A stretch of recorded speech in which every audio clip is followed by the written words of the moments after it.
একটা কারণে তো তৃণমূল কংগ্রেসের এই বিপর্যয় বা পরাজয় নয়, অনেক কারণ রয়েছে।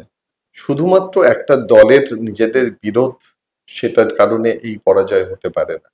কারণ সাধারণ মানুষের কাছে যে ন্যারেটিভস তারা তৈরি করতে চেয়েছে, সেই ন্যারেটিভস তৈরি করতে পারেনি। আর দল হিসাবে তারা যে একসঙ্গে লড়াই করছে, এটাও বোঝাতে পারেনি।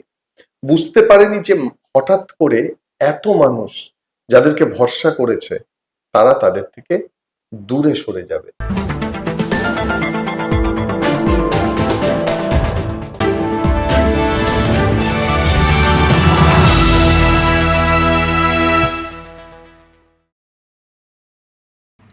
প্রায় ধূলিসাৎ 15 বছর ধরে বাংলার শাসনকারী তৃণমূল কংগ্রেস নির্বাচন হারার পর দল ছেড়েছে বহু মানুষে। অনেকে তার জন্য দায়ী করেছে অভিষেক বন্দ্যোপাধ্যায়কেও। অনেকের দাবি মমতার আদরের ভাইপোর জন্যই আজ তার নিজের হাতে তৈরি করা দলের এই অবস্থা। তবে কি এবার দল ছেড়ে দেবেন অভিষেক? নিজে স্বাধীনভাবে দল গড়ে রাজনীতির ময়দানে লড়বেন জোর কদমে? কারণ মমতা বন্দ্যোপাধ্যায়ের বয়স বাড়ছে, চোখে মুখে বলিরেখা এখন স্পষ্ট। সম্প্রতি হয়ে যাওয়া নির্বাচনের সময়েও তাকে দেখে মনে হয়েছে সে আর শক্ত সবল নেই আগের মতো।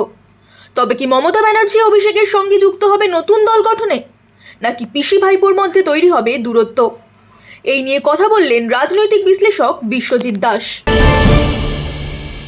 মমতা ব্যানার্জির মতন গণনেত্রী হয়তো ভারতবর্ষে আর কাউকে দেখা যায়নি। উনি যেখান থেকে উঠে এসছেন, যেভাবে রাস্তায় স্ট্রিট পলিটিক্স করে মারপিট খেয়ে আমরা সবাই জানি যেভাবে উঠে এসছেন, এবং উনি শাসক নেত্রী থেকে বিরোধী নেত্রী হিসেবে বরাবরই বেশি সফল দেখা গেছে।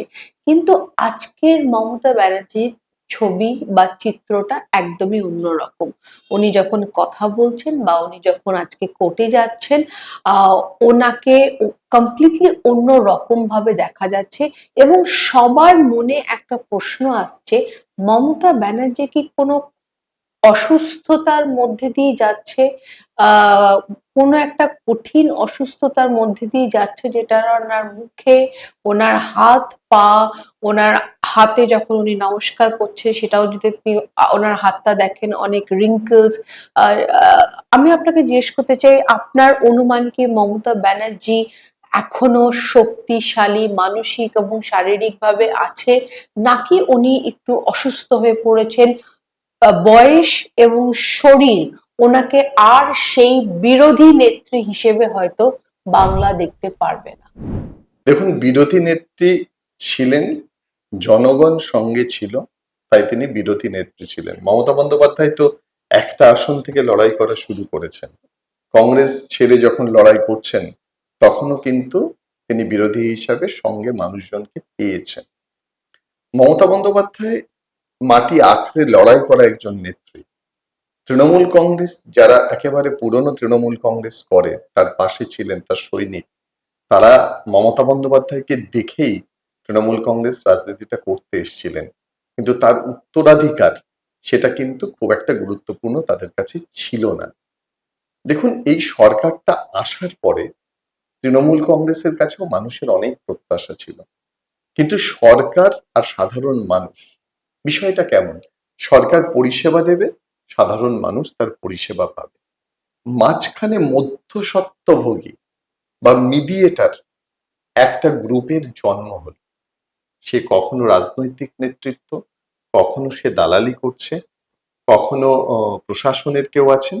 এই যে সরকার এবং সাধারণ মানুষ পরিষেবা পাবে, তো মাঝখানে মধ্যস্বত্বভোগীরা এসে এই পরিষেবা ব্যাঘাত ঘটাতে শুরু করলেন, দুর্নীতিতে যুক্ত হলেন, যাতে সরাসরি সরকারও তাদের বিরুদ্ধে ব্যবস্থা নিতে পারলেন না বলেই সাধারণ মানুষ নির্বাচনে তাদের বিরুদ্ধে ব্যবস্থা নিলেন। এখন মমতা বন্দ্যোপাধ্যায়ের যদি রাজনৈতিক সমর্থন কমে যায়, স্বাভাবিকভাবেই তার কনফিডেন্স কমে যাবে। আর এটাও তো দুর্ভাগ্যের যে মমতা বন্দ্যোপাধ্যায় পরপর দুবার বর্তমান মুখ্যমন্ত্রী শুভেন্দু অধিকারীর কাছে পরাজিত হয়েছেন। তিনি যে বিরোধী দলনেত্রী হবেন তারও সুযোগ নেই, যে বিধানসভায় গিয়ে তিনি তার পারফরমেন্স দেখাবেন বিরোধী দলনেত্রী হিসাবে, সেই সুযোগটাও কিন্তু রাখেনি। সুতরাং এদিক থেকে মমতা বন্দ্যোপাধ্যায়ের একটা ব্যাপক মানসিকভাবে পিছিয়ে পড়া এবং মানসিক ভাবে দুর্বল হয়ে যাওয়া। তার লড়াইয়ের আসল ছিল মানসিক শক্তি। সে মানসিক ভাবে যে দুর্বল হয়ে যাওয়া, তার ছাপ তার মুখের মধ্যে, তার বডি ল্যাঙ্গুয়েজের মধ্যে, তার কথাবার্তা বলার মধ্যে বেরিয়ে আসছে। সবচেয়ে বড় কর্মী অভিষেক বন্দ্যোপাধ্যায়, আমি তাকে কর্মী বললাম মানে ইয়ে করে, অবভিয়াসলি উনি কোন কর্মীর থেকে অনেক উপরের পোস্টে, যাই হোক সবাই কর্মী, দলের যে পোস্টই হোক না কেন সে দলের কর্মী। মমতা ব্যানার্জি এবং অভিষেক ব্যানার্জির ভেতরে কি কোনো কোন্দল আছে, কোনো রিফট আছে? তারা কি ভিন্ন মতের মানুষ এবং তাদের মধ্যে বনছে না? এটা একটা বড় কারণ যে জন্য টিএমসি ঘুরে দাঁড়াতে পারবে না। দেখুন, মূল কথা হচ্ছে এই যে বিরোধের কথা, এটা বিভিন্ন সময় থেকে শোনা যায় নব্য তৃণমূল আর পুরনো তৃণমূল, অভিষেকপন্থী আর মমতাপন্থী। শুধু দেখা যায়, শোনা যায় না, অনেক ক্ষেত্রে দেখাও যায়। এবারে নির্বাচনে যে ৭৪ জন প্রার্থীর কথা বলেছিলেন অভিষেক বন্দ্যোপাধ্যায়, পুরনো যারা এক্সিস্টিং এমএলএ ছিল তাদেরকে সরিয়ে দিয়ে ৭৪ জনকে নতুন প্রার্থী তৈরি করা হয়েছিল। তার মধ্যে ৪-৫ জন জিততে পেরেছে, ৭০ জনই হেরেছে। এবং মমতা বন্দ্যোপাধ্যায়ের যারা নেতা, তারা সবসময় মঞ্চে উঠে বলেন আমাদের সুপ্রিমো মমতা বন্দ্যোপাধ্যায় আর আমাদের সৈনিক অভিষেক বন্দ্যোপাধ্যায়। অর্থাৎ আপ্রাণ বোঝানোর চেষ্টা চলেছে যে আমাদের মধ্যে কোনো বিরোধ নেই, কিন্তু কর্মপদ্ধতি, কিভাবে ভোট হবে, কি করে প্রচার হবে, কি করে মানুষের কাছে পৌঁছানো হবে, তৃণমূল কংগ্রেস নির্ভর করল মূলত আইপ্যাকের উপরে। এবং আইপ্যাক ভোটটাকে পরিচালনা করার চেষ্টা করলো, যেখানে প্রার্থী নির্বাচন থেকে শুরু করে বিভিন্ন ক্ষেত্রে। একটা ভুল হয়ে গেল কি, আইপ্যাক 2021-এ সাফল্য পেয়েছিল, সেই কারণে একটা বিশ্বাস জন্মাতে শুরু করেছিল আইপ্যাক মনে হয় এবারও পারবে। আইপ্যাক তো ডেটা নিয়ে কাজ করে, আইপ্যাক তো ভোটারদের পালস বা হার্টবিট এটা নিয়ে কাজ করে না। তাদের কাছে যে ইনফরমেশন আছে, তারা ইনফরমেশনের অ্যানালিসিস করে, স্ট্যাটিস্টিক্যাল অ্যানালিসিস। কিন্তু সাধারণ মানুষের পালস বুঝতে না পারার জন্য এই ভরাডুবি। এই কারণে দেখবেন ভরাডুবির পর একাধিক জন অভিষেক বন্দ্যোপাধ্যায় এবং আইপ্যাককে চিহ্নিত করছেন। আইপ্যাক অভিষেক ব্যানার্জির কান, চোখ, হাত সব ছিল, এবং সেই জন্যই কি আজকে টিএমসির পতন হলো।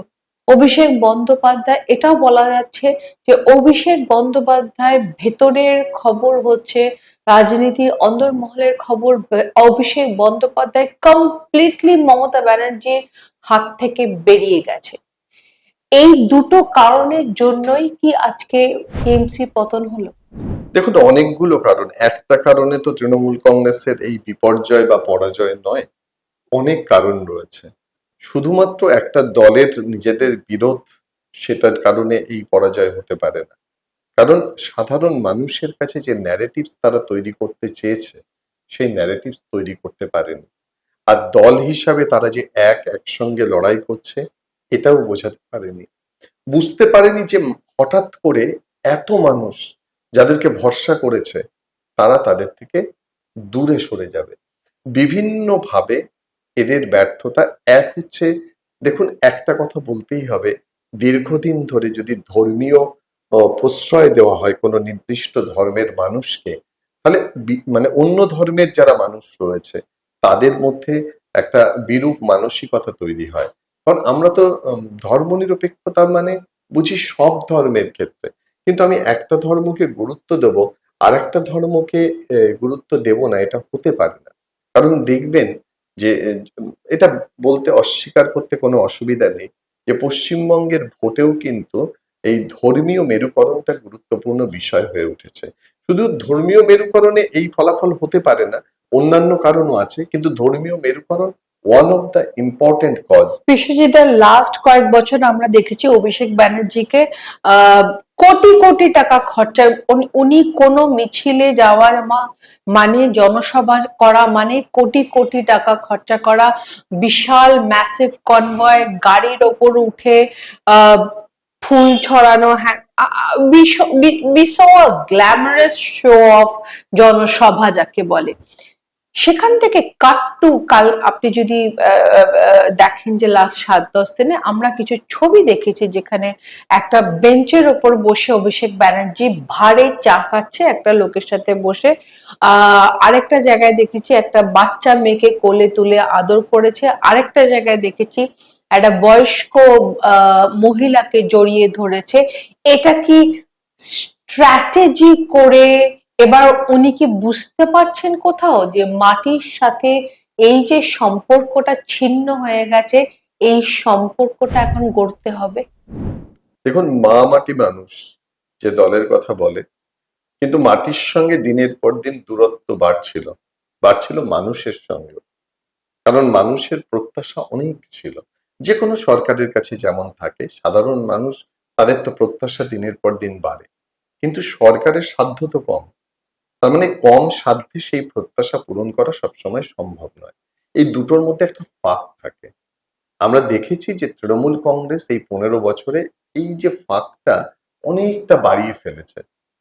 সরকার চেষ্টা করে কি, সরকারের উচিত কি, যে কোনো সরকারের এই ফাঁকটা যত কমানো যায়। অর্থাৎ মানুষের চাহিদা থাকবে, সরকারেরও একটা সীমা থাকবে, সাধ্য থাকবে, তার মধ্যে যতটা করা যায়। অভিষেক বন্দ্যোপাধ্যায় এতদিন ধরে যে নিরাপত্তা রক্ষী নিতেন, যে পরিমাণ তাকে কনভয় দেওয়া হতো, সেগুলো নতুন সরকার এসে তুলে দিয়েছে। শুধুমাত্র তাদের নয়, নিজের ক্ষেত্রেও শুভেন্দু অধিকারী আগে যে পরিমাণ কনভয় নিতেন সিএম, তার থেকে অনেক বেশি কমিয়ে নিয়েছে। একদিকে খরচ, আরেকদিকে নিরাপত্তার জন্য এত কিছু দরকার হয় না। সুতরাং যতটা প্রয়োজন, যতটা সংবিধান পারমিট করে, বিচার আইন ব্যবস্থা পারমিট করে, ততটাই রেখেছেন, বাকিটা রাখেননি। অভিষেক ব্যানার্জির যদি কালকে জেল হয়ে যায়, জেল, আপনার কি মনে হয় জেল থেকে বেরিয়ে ওনার কি সেই সাহস, ধৈর্য, গ্রিট, গামশন, বুদ্ধি থাকবে যে জেল থেকে বেরিয়ে নতুন করে একটা নতুন দল তো বলবো না, নব তৃণমূল যদি আমরা বলি, নব তৃণমূল গড়ে এবং সেটাকে শক্তিশালী করে 2029-এর লড়াইটাকে হাড্ডাহাড্ডি লড়াই করে দেবে, নাকি টিএমসি এখান থেকে নিশ্চিহ্ন হয়ে যাবে? খুব ইম্পর্টেন্ট একটা প্রশ্ন। দেখুন, আইন যা বলবে, যদি আলটিমেটলি অভিষেক বন্দ্যোপাধ্যায়কে জেলে যেতে হয় বা গ্রেপ্তার করে, তাহলে তাকে আইনি লড়াই লড়তে হবে একদিকে। আর তখন আসল দেখা যে কারা তৃণমূল কংগ্রেসকে পছন্দ করে, কারা তৃণমূল কংগ্রেসকে ভালোবাসে, তাকে তৃণমূল কংগ্রেস ক্ষমতায় ছিল বলে তারা এতদিন অভিষেক বন্দ্যোপাধ্যায়, মমতা বন্দ্যোপাধ্যায়ের সঙ্গে ছিল। অর্থাৎ এই লড়াইটা দেখার মতো এবং জীবনে শেখার মতো। এখন সেখান থেকে ফিরে এসে, সবগুলো হাইপোথেটিক্যাল, সেখান থেকে ফিরে এসে লড়াইটা করতে পারবে কিনা সেটা ডিপেন্ড করছে যে সে তার বিরুদ্ধে কি কি ধরনের অভিযোগ, কি ধরনের অভিযোগে তাকে গ্রেপ্তার বা তার বিচার চলবে তার উপরে। কারণ আমরা দেখেছি এর আগে অনেক রাজনৈতিক ব্যক্তিত্ব এবং কেন্দ্রীয় সরকারে এখন যারা আছেন, আমরা জানি যে অমিত শাহ দীর্ঘদিন ধরে জেলে ছিলেন, পরবর্তীকালে তার বিরুদ্ধে সব বেকসুর তিনি খালাস পান। একাধিক নেতা আছে যারা জেলে থাকেন, পরবর্তীকালে এসে আবার পুনরায় রাজনীতি করেন এবং রাজনীতির মূল স্রোতে ফিরে আসেন। অভিষেক বন্দ্যোপাধ্যায়ের যারা কর্মী, যারা এই তৃণমূল কংগ্রেসটা করে, তারা কতদিন থাকবে তার উপরে নির্ভর করছে যে ফিরে এসে নতুন দল করা, বা তখন তার যারা কর্মীরা রয়েছে তারা ইতিমধ্যে অন্য দলে বিশ্বাসী হয়ে যায় কিনা, অন্য নেতাকে তাদের নেতা মনে করে কিনা অন্য রাজনৈতিক দলে, সেটার জন্য অপেক্ষা করতে হবে। কিন্তু আগামী দিনের লড়াই বেশ কঠিন।